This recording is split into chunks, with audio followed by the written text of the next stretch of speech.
That. All right, so we are recording, and then. All right, welcome back to the next episode of Collaborating with Killers. I'm Nate. This is Jason. Jason, who are we talking about today? Today will be Todd Kohlhepp. Okay, let's go. All right, Todd Kohlhepp. He is serial killer, mass murderer, kidnapper, author, and motivational speaker. The man does it all. And real estate agent. Real estate agent too. Yes, Yeah. yes, and he has plenty of time to talk about these things. All right. Nothing but time. He's convicted of killing 7 people. So now, going back to childhood, we'll go over the history. Todd's parents divorced when he was 2 years old.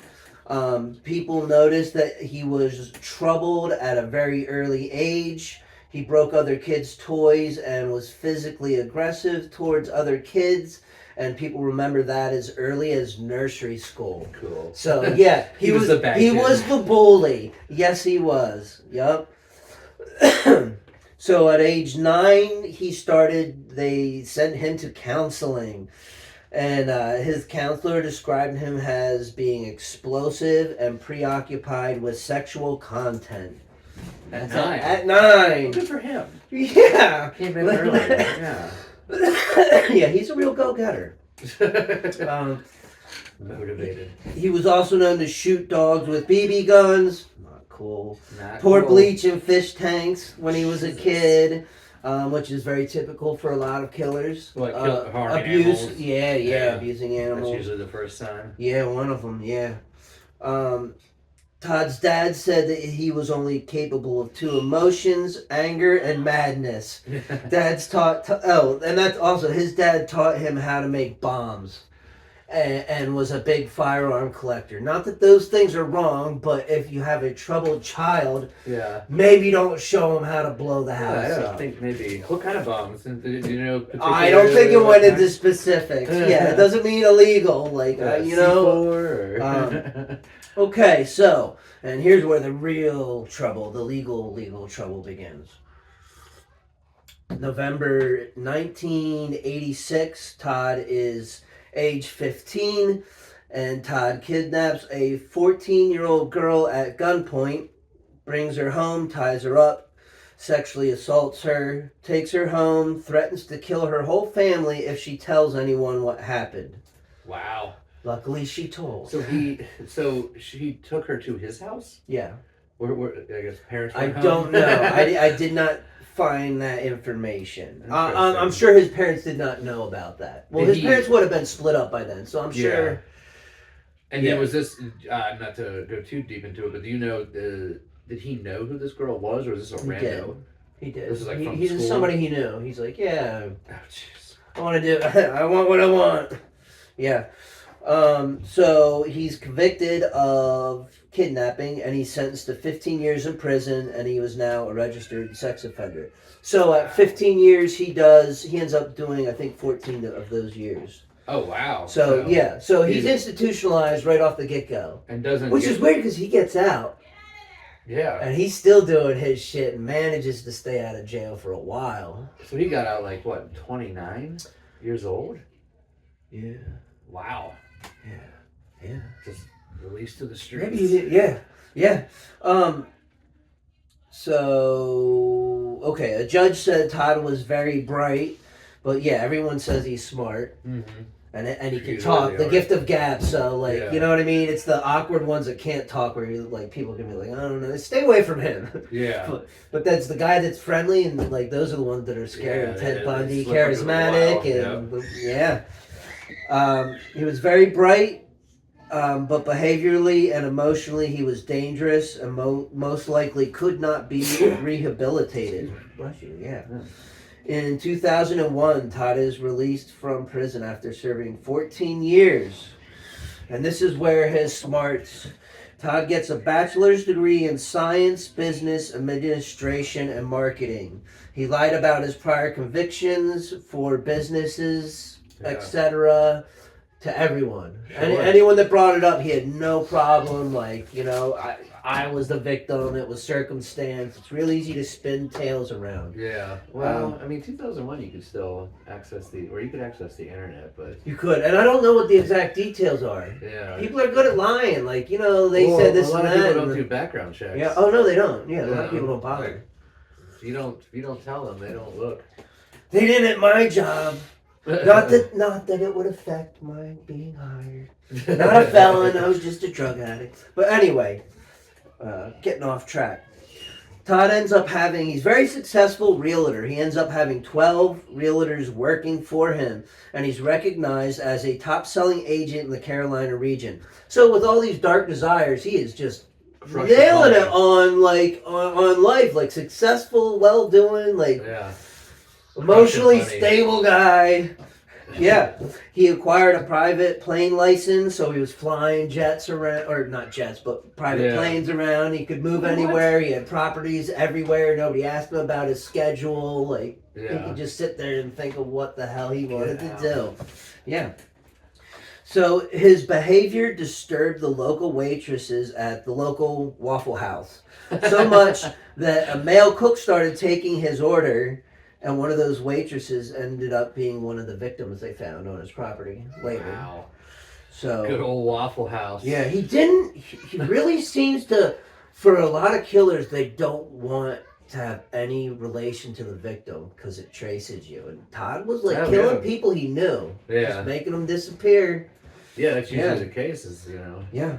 You don't want to keep off somebody you don't know. Yep. What are they going to use? Yeah. All right.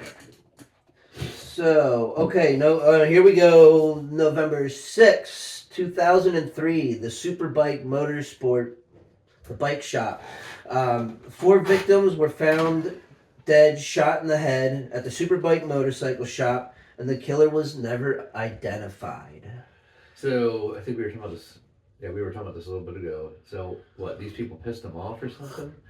He couldn't ride the motorcycle properly, I guess. It was too big or too powerful or whatever. And he took it back to him and they made fun of him. Isn't he a big guy too? He is. He's a big dude. Yeah, some of the pictures you showed me, it looks like he's big. Huh. How big was the bike? I think it was like a crotch rocket man or something. Oh, so he was too big, probably. Probably, yeah, but too big for it. So yeah, killer never identified, and then we jump to when they figure stuff out. August 31st, 2016, Kayla and her boyfriend went missing. The boyfriend's body was later found on Todd's property with gunshot wounds. So, November 3rd, 2016, police found Kayla chained to the wall of a shipping container on Todd's property. They were able to find her by, again, didn't seem the smartest for him to keep phones, but they found her by the cell phone ping after she was reported missing. Yeah, you don't want to walk around with electronical devices that can be tracked, man. Yeah. So now, sorry, this girl lived? She did. They found her. There's footage of it. There's interviews. Yeah, this is the only known victim that we know that lived. Yeah. Besides the original, when he was a teenager, he didn't kill the first victim. Oh yeah. Just yeah.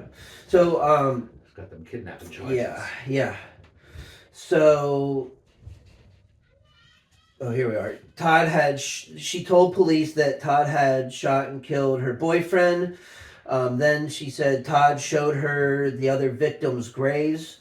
He kept her chained to the walls of a shipping container for 65 days, repeatedly assaulting her.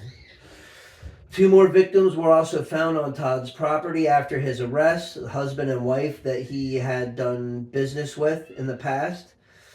He hired them to work on his property, and then he shot them both in the head. And I don't know if I put this, but he was doing the same thing with her, keeping the girl tied up. Yeah. And she started a fire or something. I forget if I put it in here, but she was trying to start a fire to get out. And I don't even think anybody would have seen it, but that pissed him off, and he just shot her in the head. So, wow. Yeah. And then, So, the husband and wife he killed, was that just random? He shot the husband and kept the wife? Yeah. Yeah. I think he just sits there with his fantasies till he's like, all right, I'm going to make this happen. Yeah. Yeah, And you know what I mean? He's kind of careful, but not as careful as some killers would have been. Yeah. Well, it sounds like he got like comfortable because, like you said, he had multiple properties. That's it. And how many times did he get away with shit till he got really comfortable? Yeah. Because he's one that, just from talking to him in letters, like if he was going to get the death penalty by giving up more bodies or in another state, he's not going to give them up. Yeah. Right? Yeah. He's gonna makes sense, but he'll definitely himself. hint. He's a bullshitter, but he's also like was very upfront. He told him about the Superbike store. He's like, yeah, I did that. I gave him details that they didn't know. Oh, so wow. he very well, when he says there might be more bodies, He's probably telling the truth. probably, yeah. Yeah. Doesn't seem like there's a reason to lie. Yeah. After being arrested, Todd confessed to killing the 3 people found on his property, and he confessed to the Superbike killings, telling the police details that had not been made public. A search of Todd Kohlhepp's property uncovered numerous firearms, semi-automatic weapons with silencers. Most, if not all, of Todd's firearms were acquired illegally. Okay. The man who bought many of the firearms, knowing he was a convicted felon, was sentenced to 8 years in prison. And I know from talking to him in some letters, he went to gun shops and they did not. He's like, "Oh, here's a nice chunk of money, man. Like, let's." They just you know, did it. yeah. You Cash. didn't need. Yeah, like, all right, buddy. Yeah. So he got something like that too. Oh yeah. Give him double. Which is still illegally requiring firearms. Like, if you're a felon, convicted felon, yeah. So okay, police also found the tool reviews that were posted from his computers. Yeah, go into detail about this. Like, he was just putting reviewing different tools that he was using to what? We're gonna play a game. game later and see if you can tell which are the actual reviews. Okay, I got a alright. bunch of them at the end. All right, yeah. And which ones I So threw some fake basically, he ones in was there. using tools to what? Get rid of bodies. Yeah. And then giving reviews on Amazon. Yeah, like the cops will never find that one. Yeah.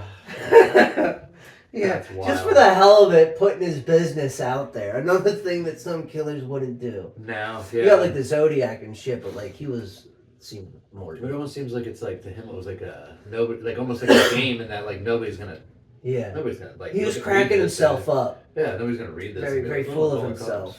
Yeah. No one will believe it's actually true. That's wild.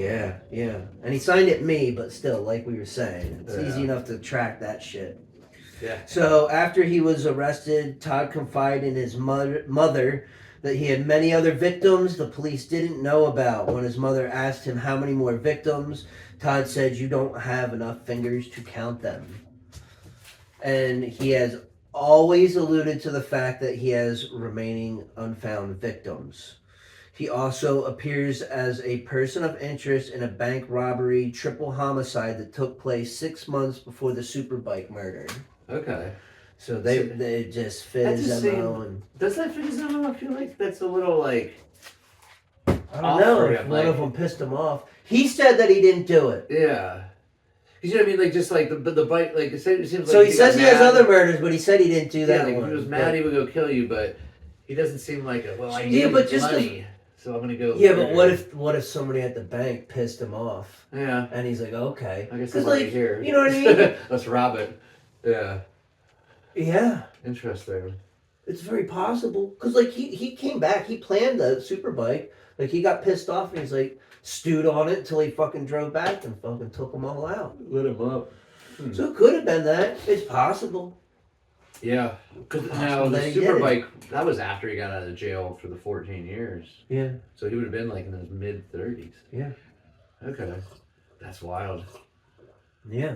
All right. So now I have just some of the basic, maybe just quick 3 pages of some of the stuff in his personal letters to me. Because I probably have more letters from Todd than anybody. Okay. He loves talking to me. He loves the fact that I do. He's the one killer that reached out to me because I was doing artwork of him. Yeah. And that's what set off the light bulb that I'm like, I should just start writing a bunch of guys. Yeah. Oh, okay. So this is your. And he's actually, since we're doing the episode, I have a friend that's going to let me use their address. I'm going to send him a letter and just tell him that we're doing the episode. They probably won't let him see it, but Yeah. Oh, some yeah. guys can go on fucking YouTube and stuff and check out, the band, but Okay. they're so, Well, sure. However they can restrict him, they're gonna. Just Yeah. because they hate his fucking ego and his attitude. Yeah. That he acts like a rock star. They Yeah. fucking hate that. Interesting. So when he got caught, like, that made national news? Yes. Like, it was on, Everywhere. CNN or wherever, Yeah. and then... Like, you can go on YouTube and there's all the different versions from the different mainline news okay. podcasts, not podcast, but TV reporting about him and stuff. Because I feel like, things come and go, so, like, I probably saw it, but I never, like, looked he's at like, it. Like, they fight it, but he keeps doing interviews and books, and people keep talking about him. They keep wanting to talk about him, which is, you think they would stroke his ego and see if they could get him to talk about the other murders and shit, but... I mean, at this point, spam call. I mean, you would think at this point, what would it even do for them? Because he's in prison for life, so... I mean, maybe like I said, they could closure. They're always looking for closure. Death penalty if it's applies. Okay. But they always want to know. They always want to know for closure for families and shit. Does he's in South Carolina? Do they do the death penalty? I think they're still in South Carolina. I do not know. I should have looked it up. Yeah. I do not know offhand. All right, so let me dive into this. Yeah. All right, this was saying I was introduced to I did a clock painting, which is one thing he heard of, a painting of him in the container on a clock. And he thought that was so cool. He wanted to talk to me. So, all right. Here's Todd. Great work on the artwork. I can't wait to see the Todd clock. And he saw, they switched prisons, and then he's never seen anything I did after that. Oh, yeah. They would throw it away or whatever, yeah. But when I first met him, he could see everything, signed stuff, so I got some cool stuff right off the get-go. They must have thought I was a cat. They gave me 9 life sentences. Meow, meow, whatever. I've had 12 different cellmates in 3.5 years. I'm like a toddler that breaks them like toys. They drive me to court in a private van separate from the other prisoner bus. Here's his ex-Christmas letter. Fucking junkies, ruining Christmas, blowing smoke everywhere, getting us on lockdown. He's not into drugs, so he doesn't like drug addicts. Okay. Well, yeah, good to know. Yeah. I hope this snitch bitch guard gets COVID and then hit by a truck. You don't like the guards either. I don't know why. I hope you all have a good week filled with naked elves falling off shelves due to having oversized stripper titties. Yeah. Got the terrifying Todd serial killer card. I had it laminated and I'm using it as my bookmark. Is that something you That was a cartoon I did for some serial kid cards, cartoons, and he was one of them. He fucking loved it. And then he had a mug with our band logo on it. Yeah. So serial killers. We need all the fans we can get. Don't bother sending any more artwork. They'll just throw it away. And definitely don't send any more drawings of my victims, as it just pisses off the guards and they harass me. They harass him? Interesting. Yeah. If you're going to draw me as Jesus, do me right. Place me on a cross holding 2 Berettas or Glocks with suppressors with a Kevlar vest on. First Church of Holy Fuck Yeah. He talked about like the suppressors and stuff. Did he wear a vest? Is there a reason why he would have or is that just... He probably has at time. I'm sure when he went into the Superbike, he probably did. Yeah. He didn't know if they had any firearms. Interesting. Makes you wonder what else he did, like a bank job, but yeah, he's very big talking about firearms and like vests and professional tech gear and shit. Yeah. The other day, Dr. Phil ran his 2-day special about the last surviving victim. All over the yard, people were asking me for my autograph. He was the jail celebrity. Yeah, one of them. Man. I finally got a book published, Becoming a Serial Killer 101. I did it to make the true crime fans laugh and to piss off my haters. I'm pretty sure it will be successful at both. Take care, and I look forward to your opinion of my book. Do you have his book? I do. It was I do a little review of it, a page review of it. Okay. Here at the end of this. Yeah. I'm working on my third book now that I figured out a way to get them published. I think I'll do a lot more. And he just did publish another one through a publishing company that just came out not too long ago. Now, buddy did some are they all artwork. about him being a serial killer? Or I don't know. I only read the first one so far. Okay. Yeah. Yeah. Interesting. Akard showed up at my. Oh, this is funny. From one letter to the next, you see like you get like the punishment, and half the letters I sent to him, like he wouldn't hear about shit. So like half of them, they would just be like, "Oh yeah," like they didn't like me either. Yeah. Eventually, because of the shit I was sending. So I got flagged. Oh, so he didn't get a lot of my art and a lot of my letters and shit. Akard showed up to my cell and took me away to Supermax. They told me I'm under investigation, but they won't tell me what for. And this is April 13th, 24. The prison, this is my last letter I got from him. The prison director got seriously pissed when my book came out. Tons of people called the prison bitching that I was making money from the book. They're trying to block me from having any interviews and trying to ban me from writing, telling books. The prison is rejecting anything with drawings, pictures, any letters that name victims. Also, in the last one, what's the lyrics to your Container song? Hope all is going good. Looking forward to hearing back from you. Your friend Todd. Your friend Todd. He's such a sweetheart. Yeah. He enjoys your friendship. Yeah. Oh yeah. He loves talking. Like he'd be the guy you wouldn't know is killing people. You'd be bullshitting at the bar about firearms and hunting and whatever. Or like football or something. Yep. Sports and shit. Yep. So here's the review. Quick review of his first one, which is a lot of what he says in here. Serial Killer 101, a dark humor guide to becoming a serial killer. Becoming a serial killer is a side job or a hobby, unless you're fortunate enough to get some government/military job. Unfortunately, someone picks your targets. Being a realtor was a perfect daytime job. People will follow you anywhere, woods, abandoned houses, etc. No questions asked. No one asks about your work schedule or location. It pays for the bills, rent, gas, rubber gloves, zip ties, hacksaw blades, etc.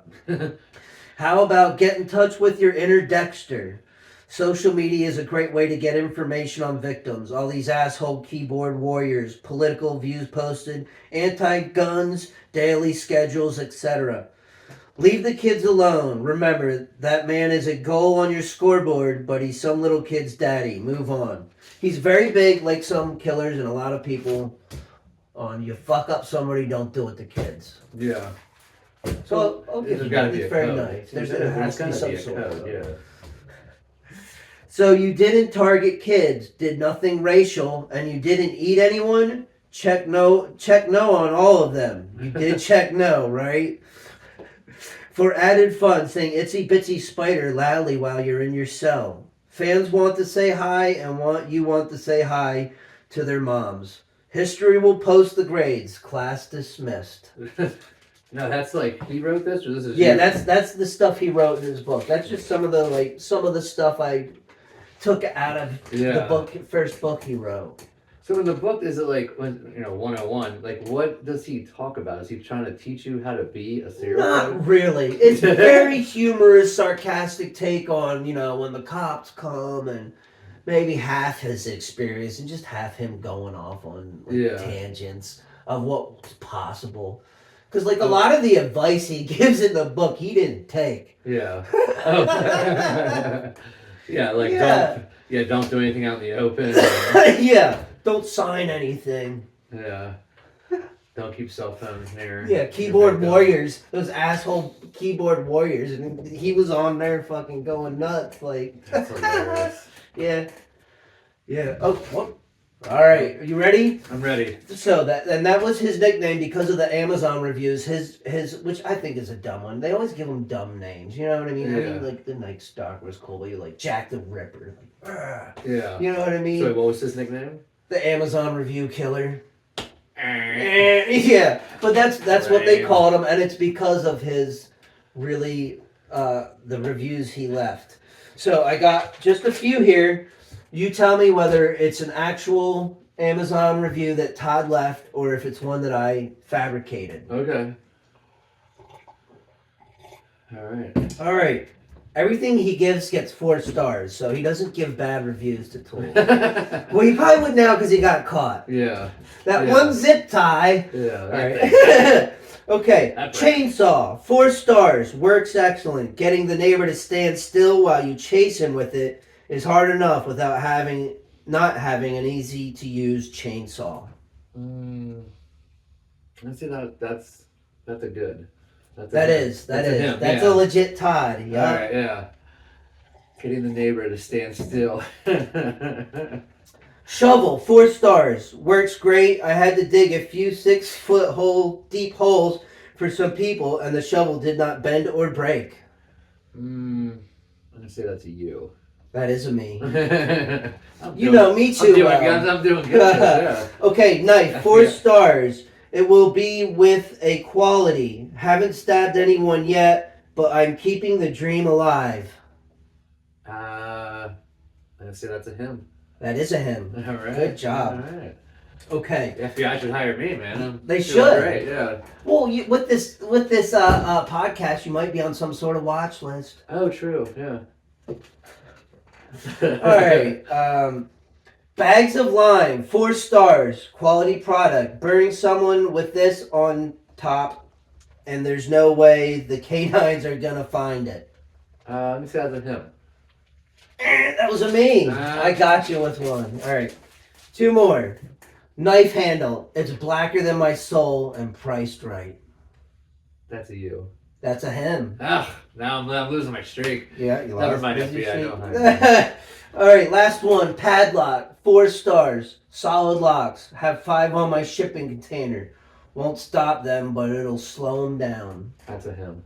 That is a him. Yeah. Absolutely, that's a him. And that concludes the Amazon review game. The Amazon review I killer. wish I had like a little music intro playing. Like yeah, we're gonna. Yeah. But yeah, so I put together a video of all the artwork I did with him and the song that we wrote about him called Containers. We'll put that at the end of the episode. So, some of the, like, when you guys were writing back and forth, like, would he just bullshit with you? Or He would. Would he talk? Sorry, go ahead, yeah. He would bitch about jail. Yeah. And I've been there, so I get it. Like, and you know what? You run out of shit to, like, talk about. Yeah. You're like, this asshole guard. Yeah. Interesting. Would he ever like talk about the murders with you, or is that kind of like no? And I never pushed, so yeah, I never bugged. I never bugged him about the murders, but like if people wanted to, they just start writing about it. Yeah. Do they when you're doing these like corresponding with these guys? Do they write or do they read? Sorry, like the guards and stuff. Do they read the outgoing stuff? Like, do they read everything back and forth? The jails are different. Yeah. Jails are different. A lot don't bother with the outgoing. Yeah. They look at what's coming in. Yeah, and even then, they're not. Most people, unless they really like think something's going on, they're not gonna read all through all the fucking fan Just mail looking to see if shit, there's like coke in the envelope or something. Yeah. Oh, pictures of victims or whatever. Like, no. Yeah. Interesting. Because there's so many fucking prisoners getting mail. Yeah. But like, you know, you could really go out of your way to piss them off. They might start looking through the mail or just fucking throwing it away. Just lost, man. Yeah, I don't know. Interesting. Yeah.